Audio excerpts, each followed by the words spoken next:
Bem, Aline? Sim, dei sim. Aham. Eu vou colocar para gravar.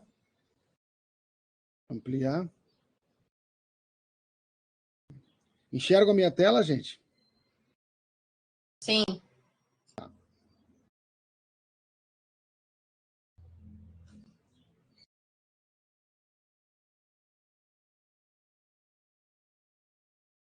E aí, pessoal, tudo jóia? Aqui é a professora Vanessa Petronilha e hoje nós vamos falar sobre a NR18, que foi atualizada em 2020. A NR18... Então, aqui na realidade é o seguinte, ela passou por esse processo e entraria em vigor em 21, né? Como eu disse, ela só entrou esse ano. Ela fala sobre as condições de segurança e saúde no trabalho na indústria da construção. Deixa eu ver quem é que está pedindo para entrar.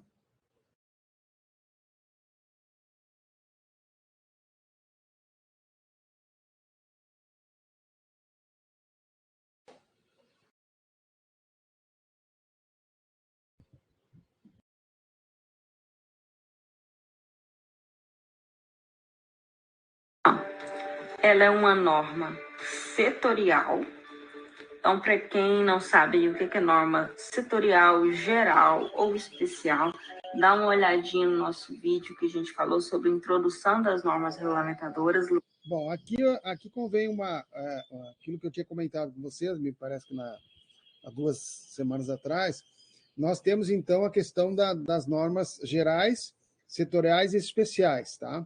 No caso da NR18, ela entra como uma norma setorial, ela vai fazer parte de um setor específico, que é a parte da construção civil, né? Então, ela entra como uma norma setorial. Lá eu explico. E ela foi atualizada em fevereiro de 2020 e vai entrar em vigor em fevereiro de 2021. Ela ainda não está em vigor. O texto vigente ainda é o anterior, que é o que consta ainda o PCMAT. Pois a partir de fevereiro de 2021, o PCMAT vai ser eliminado. Não vai existir mais. Mas da mesma maneira que eu tinha explicado no vídeo lá da NR9, o PCMAT também tem um conteúdo. Esse conteúdo, independente do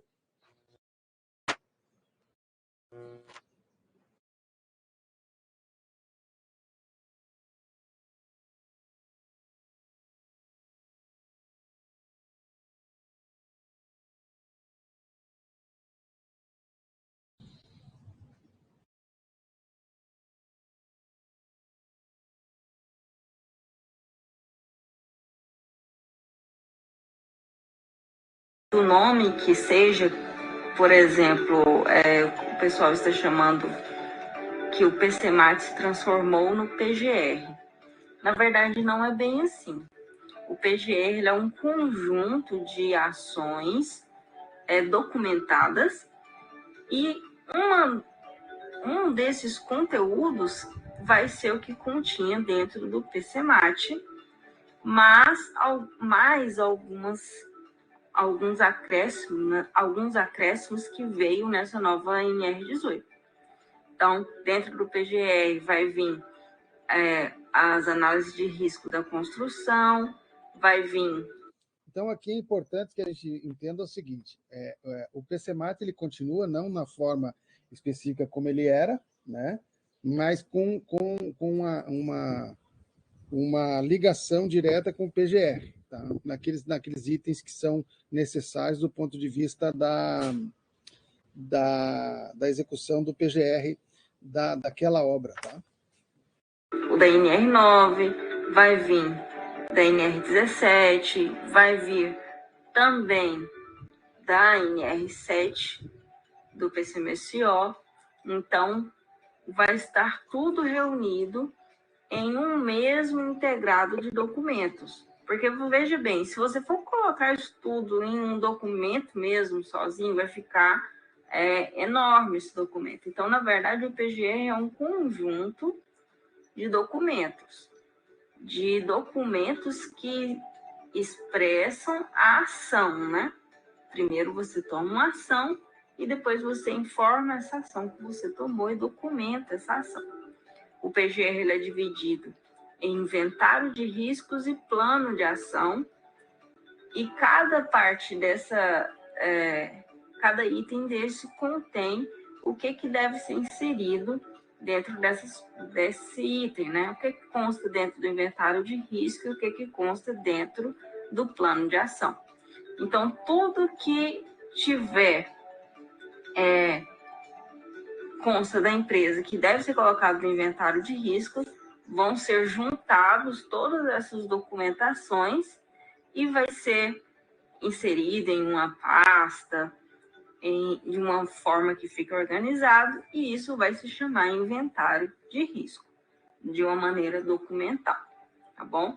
Mas não se atenham apenas a documentos, em questão de o PCMAT acabou, o documento acabou. Na verdade, não é bem assim.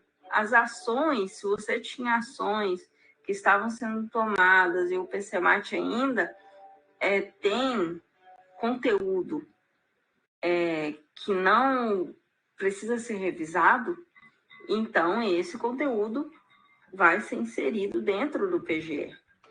Ou se você quiser fazer uma nova análise de risco, um novo levantamento, você vai fazer esse novo levantamento e inserir outros itens, né, de acordo com o que está agora na NR18, inserir no PGR. Mas vamos com calma.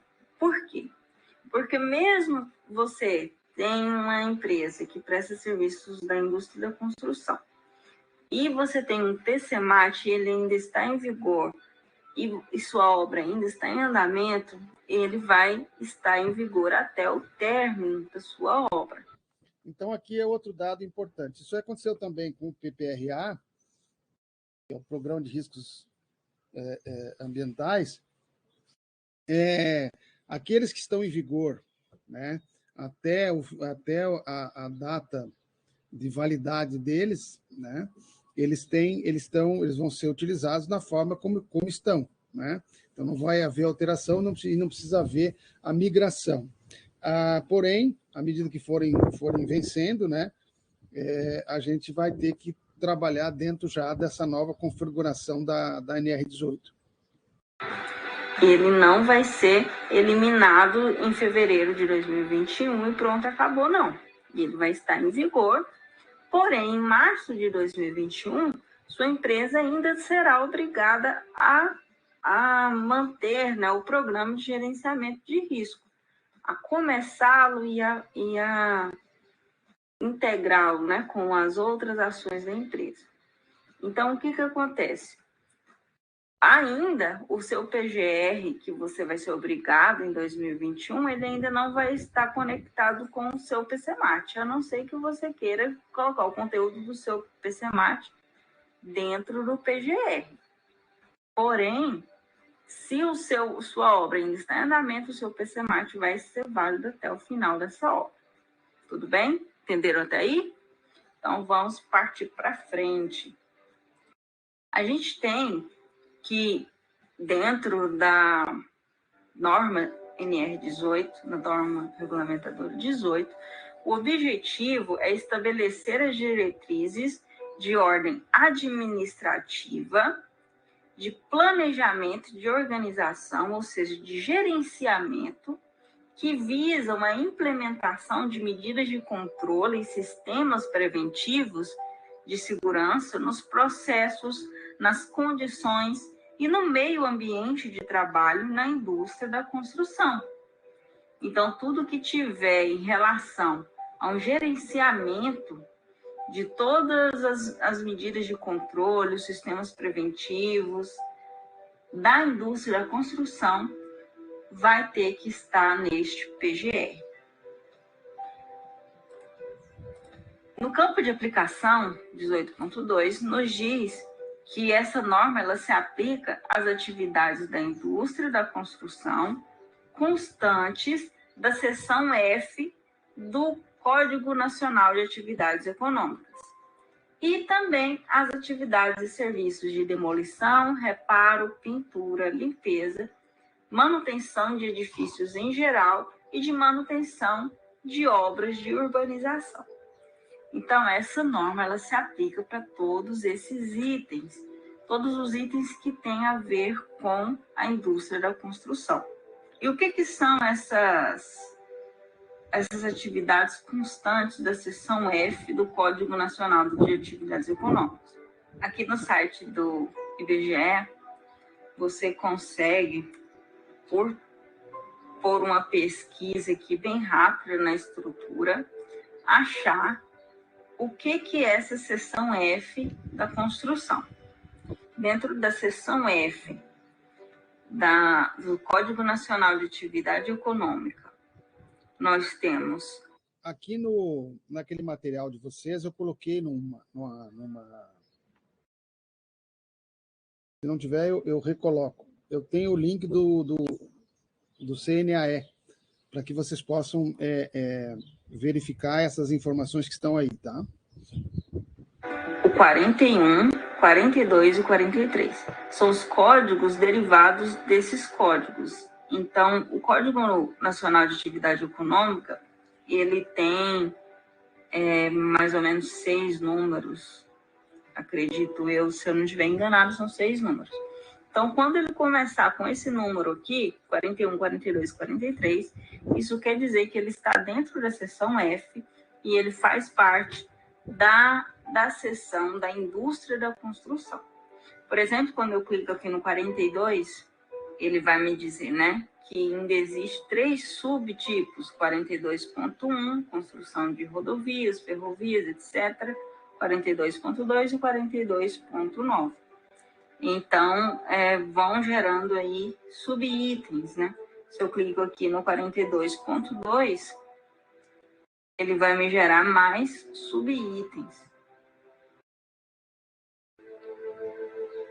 Que ele já acrescenta 42.21.9, obras para geração e distribuição de energia elétrica, 42.22.7, construção de redes de abastecimento de água. Se eu clicar aqui na construção de redes de abastecimento de água, coleta de esgoto e construções correlatas, eu ainda vou ter mais subitens, que já está dando mais que 6 itens, ó. Já são 7. Então, ele já me levou para mais subitens, que o Código de Atividade, Código Nacional de Atividade Econômica, ele vai estar, né, no CNPJ da empresa como atividade, tem atividade principal, e as atividades secundárias, e essas atividades são representadas por este código. Então, no CNPJ da empresa vai estar constando essas atividades. Se ele pertence às atividades da seção F, que desmembrando aqui, o último número que é a atividade real que vai estar lá no CNPJ, é o que a gente chega aqui destrinchando, né, o código até chegar na atividade, a atividade última, né, a descrição, e ele vai gerar este código, e é este código que é o Código Nacional de Atividade Econômica. E se ele estiver dentro da seção F, ele é um código da indústria da construção. E aí é o que ele entra aqui na nossa história da seção F, juntamente com as atividades de demolição, reparo, pintura, limpeza, manutenção de edifícios em geral e de manutenção de obras de urbanização. Por que é importante a gente saber que é essa seção F, juntamente com essas outras atividades aqui? Porque essas outras atividades, demolição, reparo, pintura, limpeza e manutenção de edifícios em geral, manutenção de obras de urbanização, podem ser realizadas pelo MEI, ou então pelo ME ou EPP, que tem tratamento diferenciado de acordo com a NR1. Mas agora a gente chega lá. Dentro do item 18.3 de responsabilidades, a gente entende, né, que a organização da obra, ela deve. A organização da obra significa os responsáveis pelo gerenciamento da obra, o gerenciamento do canteiro de obras e o gerenciamento de riscos dessa obra. Então, essa organização deve vedar o ingresso ou a permanência de trabalhadores no canteiro de obras sem que estejam resguardados pelas medidas previstas nesta norma regulamentadora 18. E essa organização também deve fazer a comunicação prévia de obras, no caso online, né, na Subsecretaria de Extensão do Trabalho, na CIT, antes. Isso aqui houve uma mudança, porque, como eu disse para vocês, o Ministério do Trabalho ele foi recomposto, né? Eu vou buscar essa informação, vou ficar em débito com vocês, depois me cobrem. Eu acredito que não tenha mudado muito com relação à subsecretaria, tá? Porque só se recompôs o staff de ministério, né? Antes estava dentro do Ministério do Trabalho, desculpa, da Economia, e agora com essa recomposição teve uma nova... recolocou-se tudo dentro do Ministério do Trabalho, tá? No início das atividades, de acordo com a legislação vigente. Nós temos no item 18.4 o que a gente já entra dentro do PGR. Nós vamos falar desse item 18.4 bem detalhadamente, e a partir do 18.5 a gente vai apenas citar, porque é uma norma muito grande, não tem como a gente falar de todos os itens, ainda mais que é uma norma setorial específica para construção. Então, nós vamos deixar um pouquinho à parte quando estivermos em um momento de aprendermos mais da questão da construção, o que a norma nos diz setorialmente da construção civil. Mas o que ela nos fala sobre o PGR é que são obrigatórias a elaboração e implementação do PGR nos canteiros de obra, ou você pode aqui interpretar como obra mesmo, nas obras, no canteiro de obra, no local de obra, contemplando os riscos ocupacionais e suas respectivas medidas de proteção. Então, esse PGR vai contemplar todos os riscos ocupacionais, e não só apenas o risco de acidente, como era antigamente no PCMAT. Nós temos, né, os riscos físicos, químicos, biológicos, que são os riscos ambientais. Temos os riscos ergonômicos e os riscos de acidentes. Então, aqui eu vou fazer um parênteses.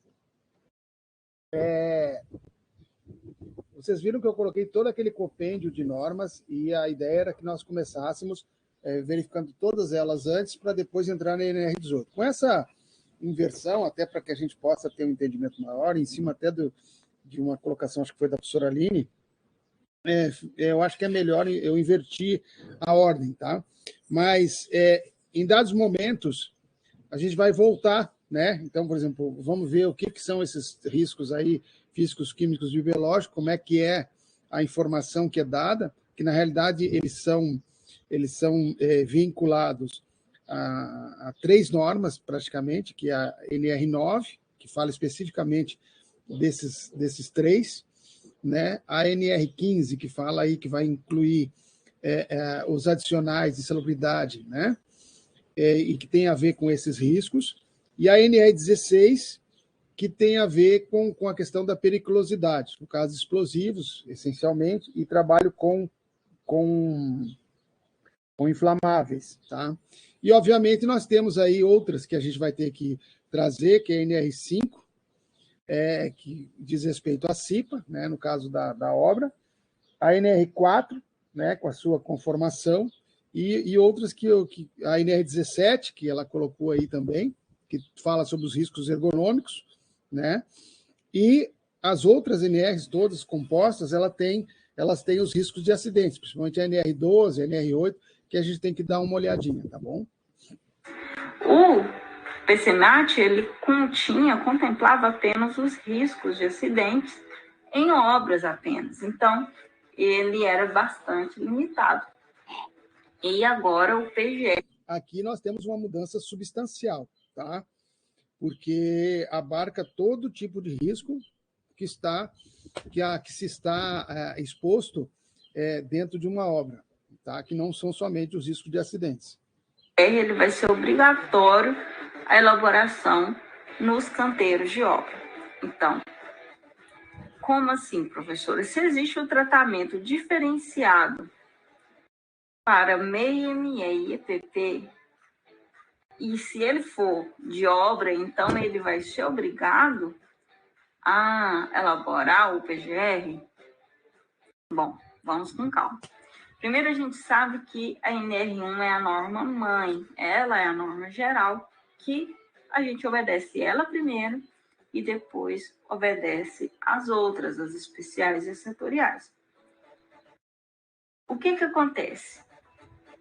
A elaboração e implementação do PGR nas obras, nos canteiros de obra, vai ser obrigatório para todos os canteiros de obras, se a empresa não entrar dentro daquele tratamento diferenciado que diz na NR1. Que na NR1 a gente tem que o microempreendedor individual, o MEI, está dispensado de elaborar o PGR. Ele está dispensado de elaborar o PGR. Ou seja, se dentro dos códigos de atividades, né? O MEI, ele tem suas atividades específicas que você pode verificar aqui no portal do empreendedor. E se ele tiver um código de atividade, por exemplo, permitido para ele, né? Porque a maioria dos códigos de construção não são permitidos para o MEI, principalmente porque o grau de risco é elevado. Mas aqui, ó, a questão de pintura, existe o pintor de parede independente, pintor de faixas publicitárias, né, pintor de automóveis, mas o que nos interessa é esse aqui, ó, pintor de parede independente, em que o código de atividade é esse aqui, ó, 4330404. Esse código de atividade, ele vai entrar dentro daquela questão de pintura. Vamos supor que esse pintor independente, ele foi contratado por uma empresa maior para fazer a pintura, ou ele foi chamado para fazer a pintura de uma casa, por exemplo. Ele não tem necessidade de elaborar um PGR, ele está dispensado, de acordo com a NR1, de elaborar o PGR. Mas se ele estiver fazendo serviço para uma empresa que não é dispensada de fazer o PGR, então essa empresa vai ter que alcançar as atividades desse MEI, desse pintor, por exemplo. Então, dentro do PGR dessa empresa, vai conter identificação de perigos, o inventário de risco, o plano de ação para atividade de pintura. Está claro aqui esse ponto. Na aula passada, a gente viu sobre isso, e vocês viram que o MEI está desobrigado do PGR. Né?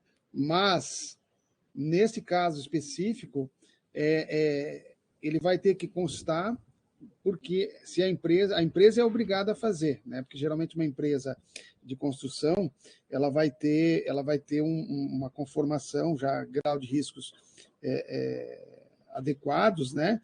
E nesse sentido eu tenho que elaborar não o PGR propriamente dito do microempreendedor, mas que as atividades ou que aquilo que ele vai estar executando na minha obra, ele tenha que constar no meu PGR da empresa, tá?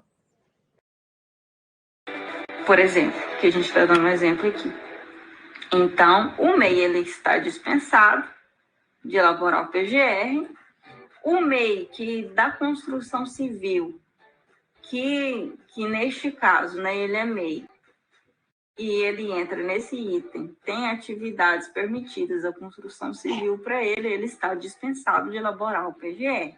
Ele não vai ter que elaborar o PGR conforme toda a NR18 que nos diz. A NR18, ela é específica para quem tem atividade da indústria da construção e que não está dispensado de elaborar o PGR.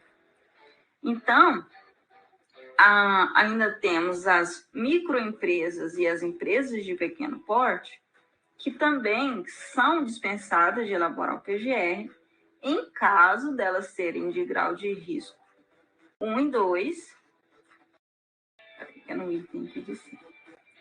Em caso delas serem de grau de risco 1 e 2, e que no levantamento preliminar de perigos não identifique exposições ocupacionais a agentes físicos, químicos e biológicos, em conformidade com a NR9. Quando eu entrar na parte da NR9 com vocês, a gente vai ver especificamente... Desculpe, poderia tentar só de uma outra... Né? A gente vai ver exatamente esse ponto da NR18 para poder estar fechando essa situação, tá? E é importante que a gente entenda como é que se calcula esse grau de risco, tá? Isso advém lá da NR4, que também está sofrendo um processo de mudança, mas, em princípio, ainda não está em vigor. Está valendo a questão anterior, ou seja, a conformação da norma como ela está. E declararem nessas informações digitais que ainda não existe. Vocês estão vendo a minha tela, gente? Sim. Tá. Sim, professor. Forma digital ainda, mas vai existir, ficam dispensadas da elaboração do PGR. Então, é só nesse caso que as microempresas e empresas de pequeno porte vão ficar dispensadas de fazer o PGR.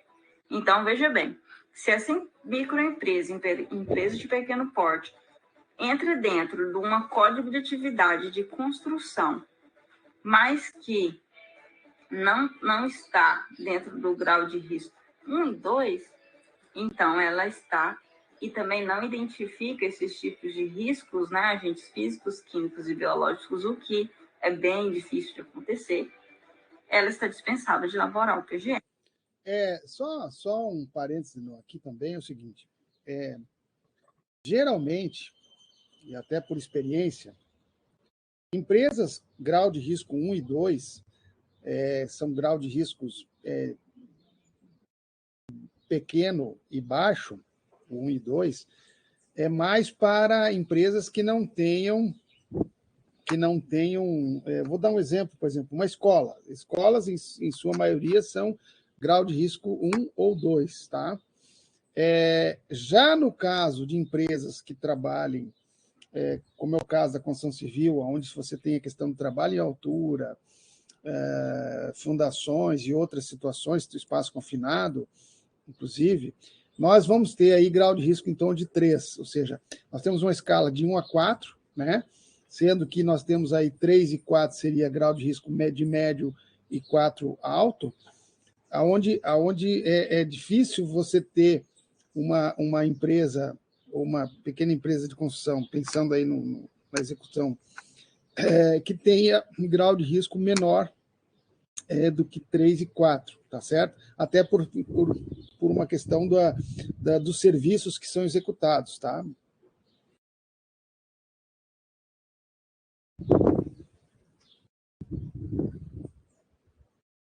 Um pouquinho aí, gente.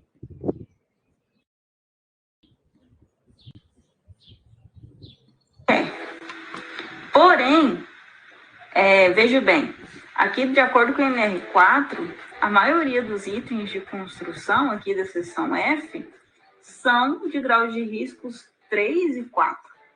Então, é bem difícil mesmo. Vocês estão vendo aí a confirmação daquilo que eu falei, tá? Mesmo a empresa se enquadrar na construção civil de grau de risco 1 e 2,5 ainda dentro da indústria da construção civil. A gente tem aqui o de grau de risco 1, apenas a incorporação de empreendimentos imobiliários. O resto é 3 e 4, o que já caracteriza que, mesmo sendo ME ou EPP, tem que elaborar o PGR. E também é muito difícil entrar nesse quesito de não identificar exposições ocupacionais a agentes físicos, químicos e biológicos. Isso é bem difícil na indústria da construção. Então, nós temos que é obrigatório a elaboração e implementação do PGR dentro daqueles casos, né, que a NR1 já prevê do MEI, do ME e do EPP e para as outras empresas, dentro dos códigos de atividade em construção, né, da seção F, daqueles outros itens que a gente falou lá no campo de aplicação, no 18.2, e no item do PGR nos diz ainda que se o PGR for um PGR de canteiro de obra, porque toda organização vai ter que elaborar PGR de acordo com o NR1, a menos o MEI, que é dispensado, e o ANR e o EPP em alguns casos. Então, toda organização tem que elaborar o PGR. Se esse PGR ele for da indústria da construção, então, esse PGR em específico deve ser elaborado por profissional legalmente habilitado em segurança do trabalho. Aqui eu vou fazer um parênteses, um merchandising, né? Se vocês quiserem fazer depois o curso de segurança do trabalho, tá às ordens, tá? Ou então, no caso da professora Aline, fazer especialização em segurança do trabalho, que isso é bastante campo de trabalho efetivo nessa questão da elaboração dos PGRs, tá? Isso aí hoje está abarcando a própria legislação. E implementado sobre responsabilidade da organização. Porque, aqui falando em termos de documentação, né, não é apenas chegar e elaborar um inventário de risco e um plano de ação e pronto, acabou. Vai ter que existir uma implementação da empresa mês a mês para que esse programa seja, de fato, colocado em ação e seja, de fato, revisado de acordo com mudanças e de acordo também do que existe na NR1. Então, se caso o PGR ele for da indústria da construção, ou esse PGR específico for de uma empresa que tem atividades na indústria da construção, esse PGR específico vai ser elaborado por profissional legalmente habilitado.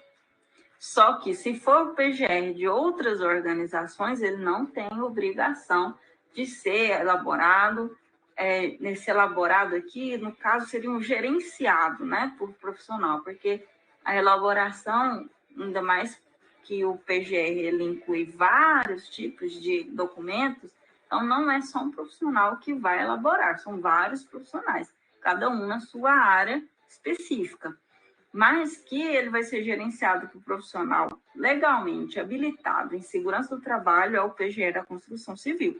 Não tem essa obrigatoriedade na NR1 para as outras organizações, para o PGR das outras organizações. E quem que é esse profissional legalmente habilitado em segurança do trabalho? É o engenheiro de segurança do trabalho, porque no próprio glossário da NR18 nos diz que o profissional legalmente habilitado é aquele que tem conselho de classe.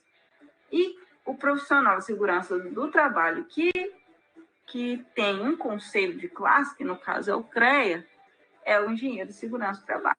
Aqui tem um pouco de contrariedade com ela, porque, na realidade, é o seguinte, isso aí é um pouco de forçação de barra. Eu sou engenheiro de segurança, mas não tem essa forçação de barra, né?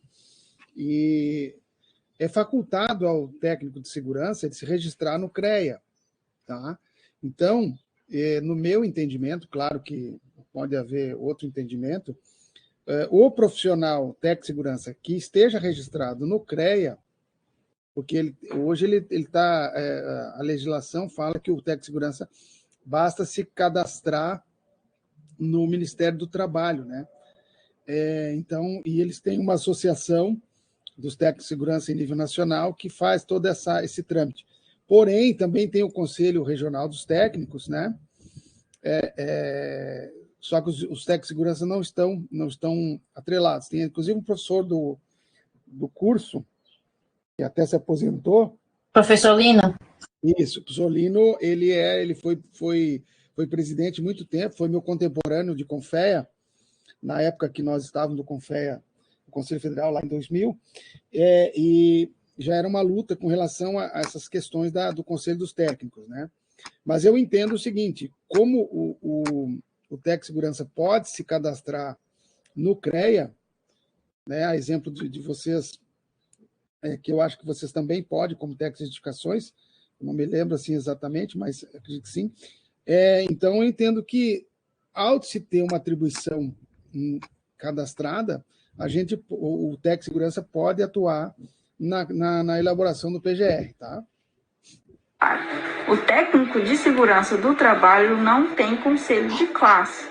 Ele pode... Vocês estão vendo aí a fala meio discriminatória. Eu não gosto disso, tá? Só para deixar registrado. Se filiar ao CREA, pode pagar anuidade, porém, o CREA não defende de uma maneira sistemática o técnico, porque ele não é regido pela engenharia, né? Porque o CREA é um conselho de engenharias. E a questão, né, de ter criado o CFT para os técnicos e o técnico de segurança não ter passado para o CFT é uma outra discussão de um outro... Estão vendo que é muito pano para manga, né? Mas, enfim, tudo é possível. Momento. E quem sabe a gente tente aí fazer um vídeo discutindo sobre essa questão.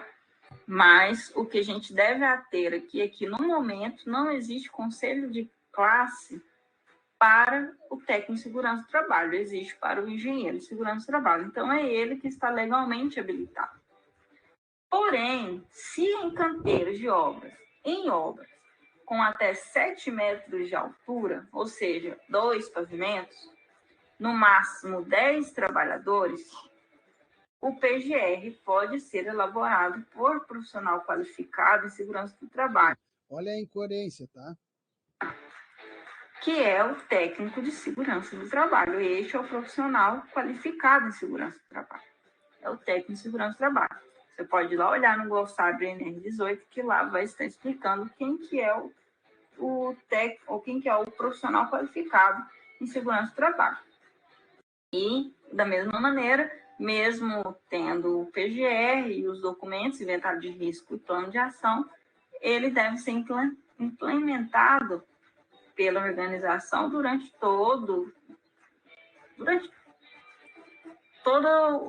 a execução das atividades. Então, a gente tem uma obra até de 7 metros e, no máximo, 10 trabalhadores.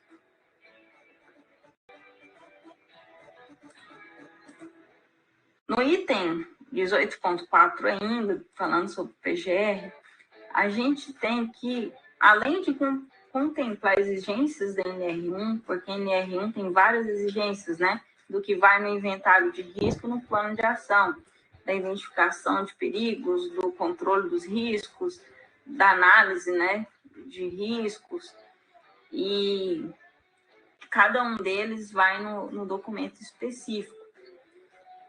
No caso, além de toda essa documentação que é prevista na NR1, que vai entrar também em NR9, NR7 dentro do PGR, além de tudo isso, esse PGR ele vai contemplar projeto de área de vivência, e no caso é projeto mesmo, elaborado por profissional, e esse profissional seria um engenheiro civil, um arquiteto, projeto elétrico, projeto de sistemas de proteção coletiva, projeto de sistemas de proteção individual contra quedas, relação de equipamento de proteção individual e suas respectivas especificações técnicas. Então, vejamos o seguinte, ó. Aqui vocês estão vendo, por exemplo, quando fala de EPI, vai abarcar a questão da NR5, tá? Desculpa, da NR6. Então, são várias normas que nós temos que estar verificando para que seja adequado, né? Ou que vocês, como gestores e fiscais, digamos assim, RT daquela obra, vocês possam estar verificando tudo isso e, efetivamente, na aquisição ou na cobrança de uso, vocês estejam dentro do processo.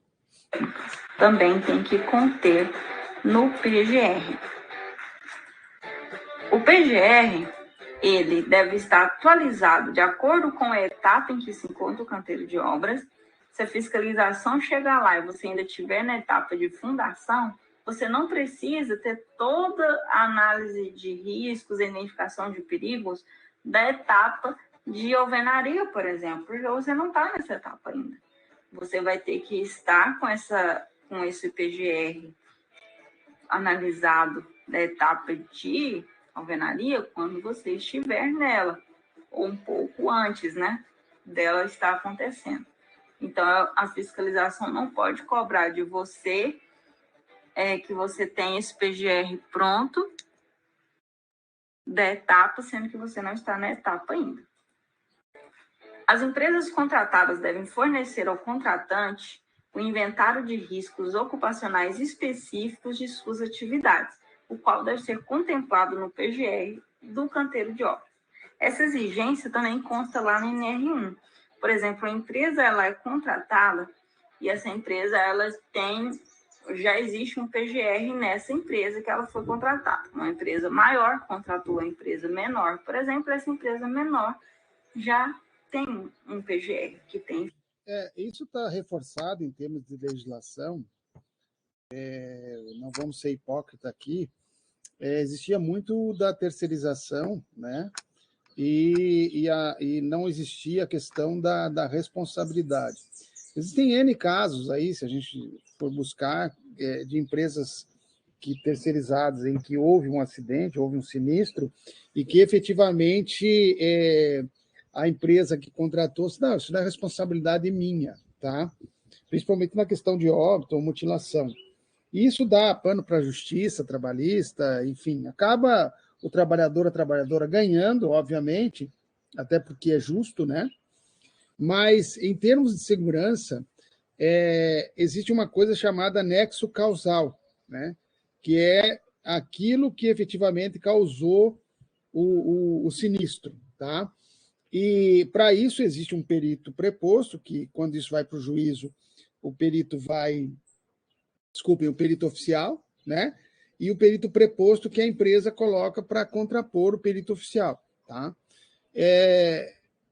Obviamente que a gente tem que entender o seguinte, quando a gente fala em segurança, a gente fala em prevenção, né? Eu já comentei com você sobre isso, e efetivamente a gente tem que trabalhar com vidas, né? Com pessoas, né? E pessoas estão sujeitas a sofrer o acidente. Então, é até uma questão de humanidade e de prevenção, de precaução para cada uma das empresas, tá?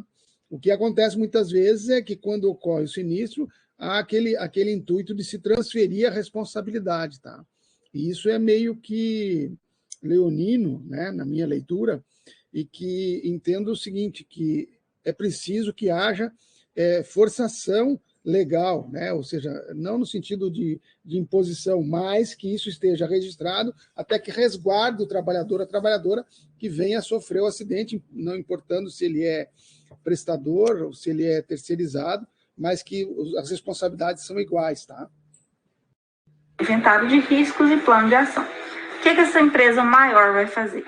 Essa empresa maior vai fazer que ela vai solicitar para a empresa menor o inventário de risco apenas da atividade que essa empresa menor vai executar na empresa maior. Vamos supor que essa empresa menor faça pintura, faça reboco, alvenaria, faça manutenção elétrica, etc.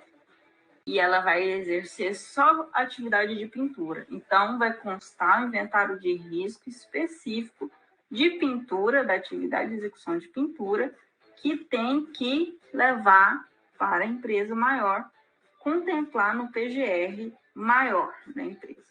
Então, vai aderir só o necessário no PGR dessa empresa. E também as frentes de trabalho devem ser consideradas na elaboração e implementação do PGR. Porque o PGR, essa identificação de perigos e análise de riscos, ela é feita por perigo, né? Por perigo da atividade. Às vezes a atividade ela tem vários perigos, então cada perigo desse tem que ser identificado, tem que ser analisado, tem que ser controlado, e ele vai constar dentro do PGR. Só que também a INE 18 pede que, além disso, seja feita uma análise da frente de trabalho, de cada frente de trabalho que possui várias atividades. Porque, às vezes, atividades juntas, né, sendo executadas de uma maneira ao mesmo tempo ali, concorrendo uma com a outra, vai ter riscos diferentes, perigos diferentes. Então, é necessário ser analisado dessa maneira também.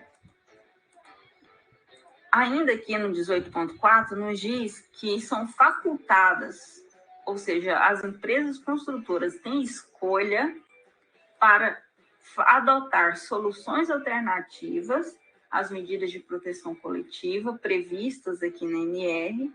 Também elas têm escolha de adotar técnicas de trabalho e uso de equipamentos, tecnologias e outros dispositivos que propiciem avanço tecnológico em segurança, higiene e saúde, objetivem a implementação de medidas de controle de sistemas preventivos de segurança nos processos e garantam a realização das tarefas e atividades de modo seguro e saudável. Ou seja, se a empresa tiver uma ideia de uma alternativa mais que vá dar a solução necessária, só que ela é mais atualizada, mais tecnológica, mais completa, ela pode adotar essa medida. Porém, se ela entrar dentro de alguns requisitos, que são regularmente registradas no sistema CONFEA-CREA, mas sob responsabilidade de profissional legalmente habilitado em segurança do trabalho, novamente aqui o engenheiro de segurança do trabalho, mas mediante cumprimento dos requisitos previstos nos subitens seguintes. E quais são esses subitens seguintes? São as tarefas a serem executadas mediante adoção de soluções alternativas devem estar expressamente previstas em procedimento de segurança do trabalho, nos quais devem constar os riscos ocupacionais, a descrição dos equipamentos e das medidas de proteção coletiva, a identificação e a indicação dos EPIs a ser utilizados, a descrição do uso e indicação de procedimentos quanto ao EPC e ao EPI, conforme as etapas das tarefas a serem realizadas, a descrição das medidas de prevenção a serem observadas durante a execução dos serviços, dentre outras medidas. Então, é o que entra aqui nessa medida,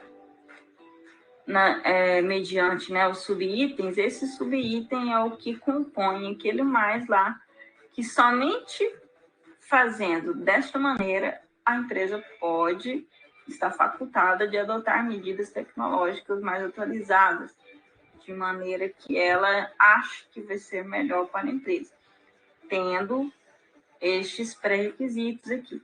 Além desses pré-requisitos, ainda tem outros. Temos que as tarefas envolvendo soluções alternativas somente devem ser iniciadas com autorização especial, precedida de análise de risco e permissão de trabalho, que contemple treinamentos, procedimentos operacionais, materiais, ferramentas e outros dispositivos necessários à execução segura da tarefa. Isso aqui ainda entra como condição para a empresa poder adotar medidas tecnológicas mais avançadas e atualizadas que ela queira fora da NR, que não conste no NR. Ainda temos que a documentação relativa à adoção de soluções alternativas integra o PGR no canteiro de obras e deve estar disponível no local de trabalho acompanhada das respectivas memórias de cálculo, especificações técnicas e procedimentos de trabalho. Isso aqui também é pré-requisito para a empresa conseguir adotar medidas tecnológicas que a NR18 não prevê. Aí nós vamos citar agora o restante dos itens da NR18, que são o 18.5, áreas de vivência, que está intimamente relacionado com a NR24. Então, aqui é outra norma que a gente tem que ver, que é a NR24, tá? Que fala exatamente sobre a composição ou a estruturação dessas áreas de vivência. Que agora está harmonizado com ela. Se vocês tiverem dado uma lida anteriormente na NR18, sabia que tinha muitos itens que não batiam com a NR24, e agora foi atualizado e consertado. E o principal é que as áreas de vivência devem ser projetadas de forma a oferecer aos trabalhadores condições mínimas de segurança, de conforto e de privacidade, e devem ser mantidas em perfeito estado de conservação, higiene e limpeza, contemplando as seguintes instalações: instalação sanitária, vestiário, local para refeição, alojamento. Gente, isso aqui é uma coisa muito séria, porque efetivamente nós temos aquilo que eu falei para vocês, dignidade humana, né? A gente trabalha com pessoas. E a gente sabe, não vamos ser hipócrita também nesse sentido, que algumas empresas fazem de conta que cumprem de forma específica todas essas questões ligadas à dignidade humana. Então, por exemplo, eu particularmente já vi em outras, quando eu era RT em outros tempos, que o pessoal comia sentado no chão, para vocês terem uma ideia. E isso não é factível, entenderam? Então é preciso que se tenha toda uma estruturação com relação a isso, tá? E garantia para o trabalhador do mínimo de conforto e privacidade, caso ele esteja na obra como zelador ou outras questões correlatas, e até mesmo como trabalhador durante os outros períodos. Tá? E a outra questão fundamental, por exemplo, principalmente na questão de alimentação, tá? Não tem problema você trazer a marmita, né? O problema é que existiam casos que a marmita chegava, e isso eu presenciei, já num processo de insegurança sanitária, tá? Ou seja, nós tínhamos uma segurança alimentar prejudicada, tá? Então, você tinha ali o trabalhador que contraía uma bactéria e aí ficava sem trabalhar tantos dias. Isso aí afeta, inclusive, na questão da obra. Então, ver que é todo um cruzamento e uma obrigatoriedade. Vocês, enquanto técnicos e técnicas, vocês vão ser os fiscalizadores, ou seja, os auxiliares nesse processo de fiscalização, tá? Quando houver trabalhador alojado. E você leia aí o restante do item 18.5 para você se inteirar melhor do assunto do 18.5 e do restante da norma. No 18.6 das instalações elétricas está já relacionado com a NR10 e importante, né, que as instalações elétricas temporárias devem ser executadas e mantidas conforme projeto elétrico elaborado por profissional legalmente habilitado, ou seja, a partir da vigência da NR18 é obrigatório apresentar o projeto da instalação temporária, isso mesmo sendo do canteiro de obra temporariamente utilizado apenas ali para executar a obra, vai ter que ter projeto. Não será mais permitido gambiarra, que aqui já fala, é proibida a existência de partes vivas expostas e acessíveis pelos trabalhadores não autorizados em instalações e equipamentos elétricos. É proibido gambiarra, não está mais permitido.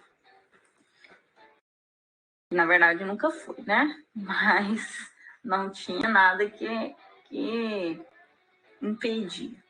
O 18.7, nas etapas de obra, né, nós temos demolição, escavação, fundação e desmonte de rochas. A demolição aqui, né, tem o plano de demolição, que vai ter que existir. Na escavação, agora, vai ter que ter o projeto de escavação. Não vai ser somente escavar, vai ser mediante o projeto. Cartarinha e armação, ter que prestar bastante atenção nos equipamentos, principalmente serra circular, que deve estar mediante os requisitos da NR. Estruturas de concreto, estruturas metálicas, trabalho a quente, que é trabalho de solda, serviços de impermeabilização, telhados e coberturas. O telhado e coberturas vai ser intimamente relacionado com a NR35. Então, todas essas etapas de obra. NR35 trabalha em altura. Também temos que verificar um pouquinho dela. Obras têm que ser analisadas e executadas, né, suas atividades de acordo com NR18, feito o PGR, de acordo com esses itens, e além desses itens serem consultados as outras NRs, e também ser consultados as normas específicas de cada assunto. E cada assunto desse tem uma NBR específica para ele. Então, deve ser consultada também essas NBRs, que é o como fazer. E o restante da norma tem a 18.8, escadas, rampas e passarelas, medidas de proteção contra queda de altura, máquinas, equipamentos e ferramentas, que aí já está em relação, né, a NR12, movimentação e transporte de materiais de pessoas, NR11, andames e plataformas de trabalho, sinalização de segurança, PNR26, capacitação. Essa capacitação também vem falando sobre capacitação aqui no anexo 1, serviços em flutuantes, as disposições gerais, disposições transitórias e cabos de aço e fibra sintética aqui no anexo 2 e o glossário. Nas disposições gerais aqui, na norma, vem falando, né, nas atividades de construção, a adoção de medidas de prevenção deve seguir a hierarquia prevista no NR1. As vestimentas de trabalho são fornecidas de acordo com a NR24. O levantamento manual e semi-mecanizado de cargas deve ser executado de acordo com a NR17. Então, todo a NR18 ela está linkada com as outras NRs e com as NBRs também específicas. E nas disposições transitórias, é o que vem falando que o PCMAT existente antes da entrada em vigência desta norma terá validade até o término da obra a que se refere. Era isso que eu queria aqui estar falando com vocês. Em outro momento, a gente comenta mais sobre cada item que a gente não escreveu a fundo aqui da NR18, mas era isso que eu precisava que vocês ficassem atentos em relação ao PGR e as suas peculiaridades e como ele está correlacionado com as outras NRs, inclusive, principalmente com a NR1, que deve ser olhada, né, anteriormente. Bom, vamos lá. Viram que há uma série de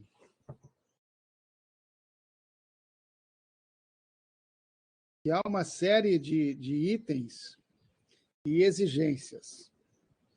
Eu não sei, Aline, se tu chegou a trabalhar como profissional em outros momentos, ou alguns dos que aqui estão. Na realidade, a primeira situação que a gente tem é dizer o seguinte: isso aí virou uma exigência excessiva. Mas não é por esse lado que eu acho que a gente tem que entender. Tá? Eu sou suspeito de falar porque eu sou da área de segurança. Né? Então, a gente trabalha com pessoas, a gente trabalha com seres humanos. Seres humanos têm acertos e têm defeitos. Eu falei para vocês, em 1970, o Brasil, o pessoal só lembra que o Brasil foi tricampeão mundial, mas o Brasil teve um título que foi campeão mundial de acidentes de trabalho. E de lá para cá, muita coisa mudou, muita coisa se efetivou, mas a Constituição Civil continua sendo um dos patinhos feios, eu vou usar um termo talvez chulo, nesse sentido, a partir do momento que ela não toma, ou ela é um dos precursores de grandes acidentes de trabalho.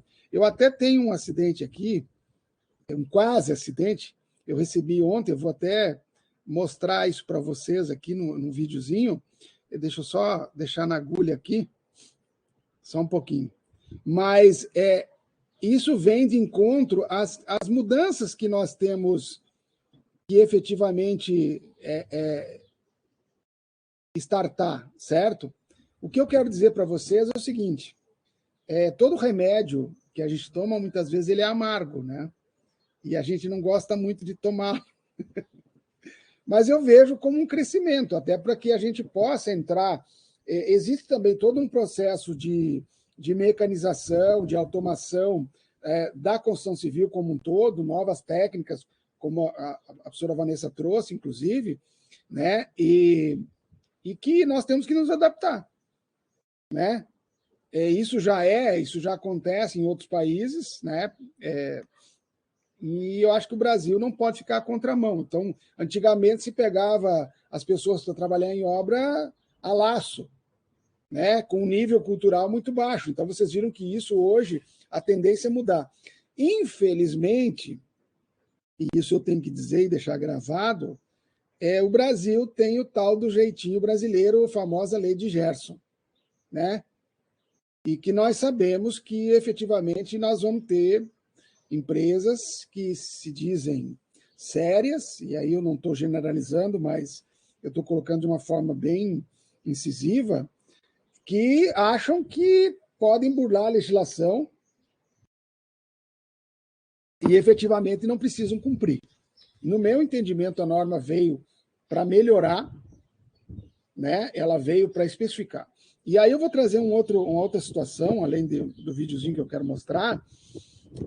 Há anos atrás, isso eu vou dizer aí, uns 15 anos atrás, quando eu ainda estava como professor na PUC Goiás, na Civil e nas outras engenharias, eu tinha um aluno da Civil que eu lembro que ele era RT da empresa e ele já praticava um PCMAT muito legal, ele tinha toda uma estruturação da obra, né? O caminhão, o pessoal entra por aqui, sai por aqui, aí aqui está a ferragem, aqui está, enfim, os materiais, tudo organizado.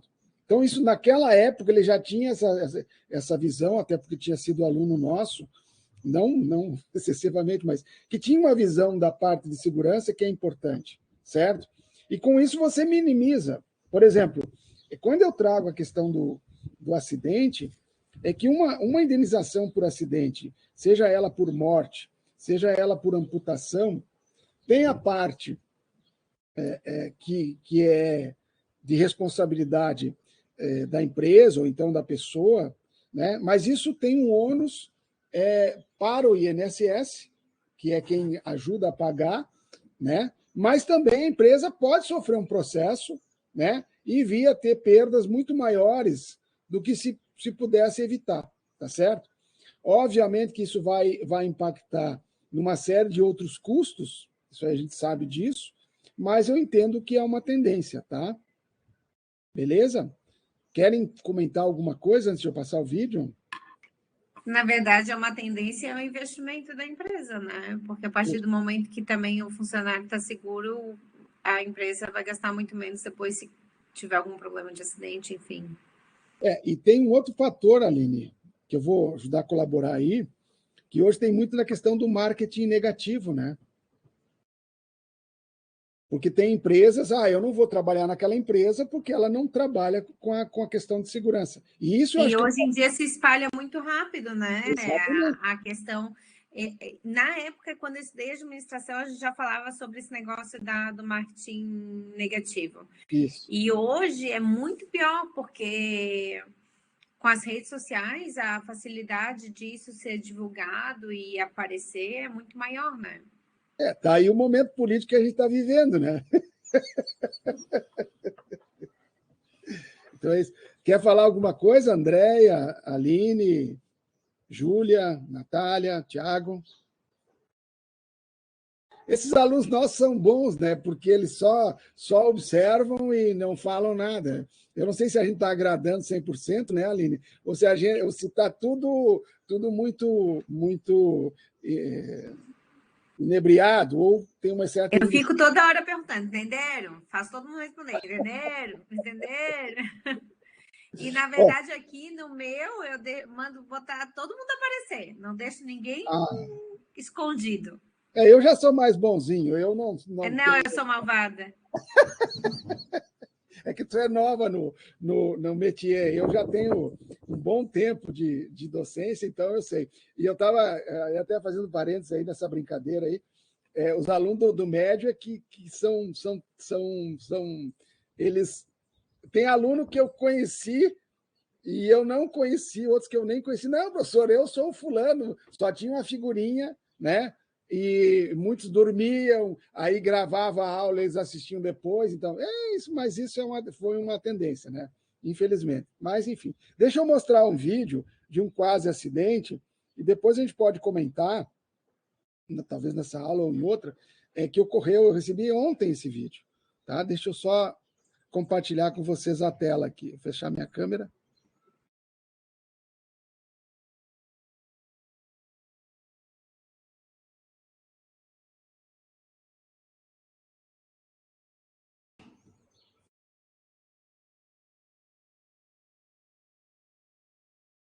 Enxergam a minha tela, gente?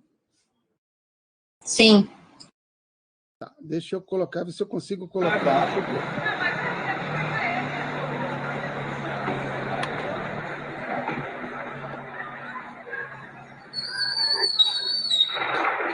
O que houve aqui? Ó?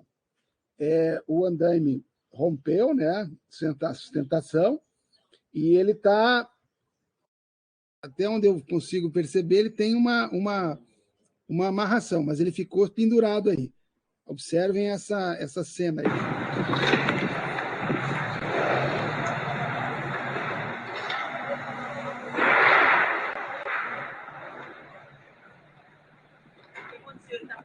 Tá.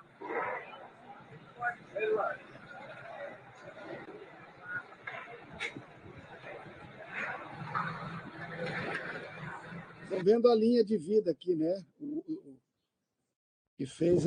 Que manteve e ajudou a manter ele seguro.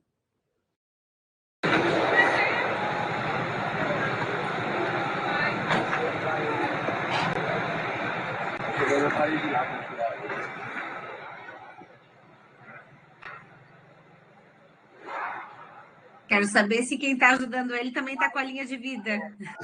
Eu não sei, eu não vi, mas vamos olhar. Um pouco mais, caralho, cuidado, senão vai junto. Ali eles quebraram para salvar ele, né? Quebrou em cima e embaixo. Mas observe que não tem capacete, não tem... Agora não vai mais, graças a Deus.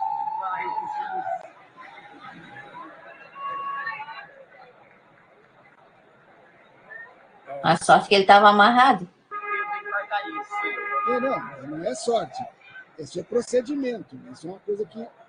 Exatamente, é procedimento, era o mínimo. Ai, que nervoso. Então, assim, gente, deixa eu fechar aqui. Isso é para vocês observarem... Que nervoso. É para vocês observarem que o acidente ele não vai falar assim, vai acontecer hoje, né? Ali tem uma sucessão, se a gente for analisar o nexo, a gente vai ver que houve um rompimento do andaime ali, né? Não sei exatamente. Felizmente, a linha e ele estava com o cinto e a linha de vida estabilizada, tá? Mas vocês percebem uma série de erros ali, né? Por exemplo, a questão do capacete, dos outros, da estruturação e tal. Então, o que eu quero dizer é o seguinte, numa obra como aquela ali, que já está, não sei que laje que está ali, mas é bastante alto, uma queda dali literalmente tira e queda, né? Poderia ter sido fatal, né? Não foi. E até mesmo na questão do salvamento, eu acho que a Aline observou bem, tu tem que ter um procedimento. Então, isso é um treinamento, uma capacitação que a gente chama de um plano de emergências, certo? Então, isso é necessário e é preciso que as pessoas estejam capacitadas para uma situação como essa. Felizmente, não aconteceu o pior, né? E uma vida foi salva pelos equipamentos de segurança, né? E, obviamente, o procedimento dos colegas, embora com algumas falhas nesse sentido. Então é isso, gente. O que eu tinha mais ou menos para vocês é isso aí. Estou à disposição para alguns questionamentos, se houverem, né? Depois que subir para o RNP, eu disponibilizo o link para vocês no dia dessa aula de hoje, tá? Há perguntas, Andréia, Júlia, Aline, desculpa, Aline também, claro. Natália, Tiago. Até o momento não, professor. Então tá, gente. Eu agradeço, tá? E semana que vem a gente está junto aí novamente. E aí, assim... Amanhã o professor vai também, não? Não, eu vou com vocês. Aliás, desculpa que eu quero... Antes de eu ficar só com a Aline aqui, eu queria ver com vocês o seguinte. Eu queria que vocês fossem os olhos, que fossem na obra para observar detalhes, tá? E aí a gente pode, na semana que vem, fazer um brainstorm, vamos usar um termo, lá em Goiás, toró de parpite, certo? Sobre os itens e os detalhes que vocês observaram na nossa visita, entendeu? Eu não sei se vocês vão poder tirar foto, aí, e se tirar foto não pode expor a pessoa, né? Pode tirar foto, sim, eu perguntei já para a construtora. Então beleza, mas aí só evitar de tirar a pessoa de costa, ou se tirar de frente, vai ter que botar uma tarja, para que a gente possa, efetivamente, vocês podem me mandar isso, e a gente faz um mosaico, né? Ou discute as situações que vocês verificaram. Eu e a Aline vão ficar bem quietinhos, né? A Aline vai coordenar a visita, obviamente, e eu vou ficar só de butuca auxiliando e verificando, tá bom? Eu pedi para eles exatamente isso, e se eles, né, no caso, porque a nossa disciplina é a gestão de obras, né? E vai uma outra turma também, tá, professor? Vai a turma de noite, e a turma de noite, eles têm segurança do trabalho comigo. Tá. Claro que não é a sua aula. Tá. Não é a sua aula, mas assim, eles estão. Eu até, da mesma forma que o senhor, eu antecipei NR18 para eles, para que eles já fossem na obra com esse olhar mais afinado, para ver e para a gente discutir depois, porque eu acho que o ao vivo não é incomparável. E eu já fui na obra semana passada, essa mesma obra, com os alunos do integrado, né? E tem muita coisa dentro da área de segurança do trabalho, bem bacana, bem legal. Tá. Não, é uma obra de 180 operários. Oxe, fica aqui. Fixos. Fica aqui que eu quero conversar contigo. Eu vou só deixar parar a gravação.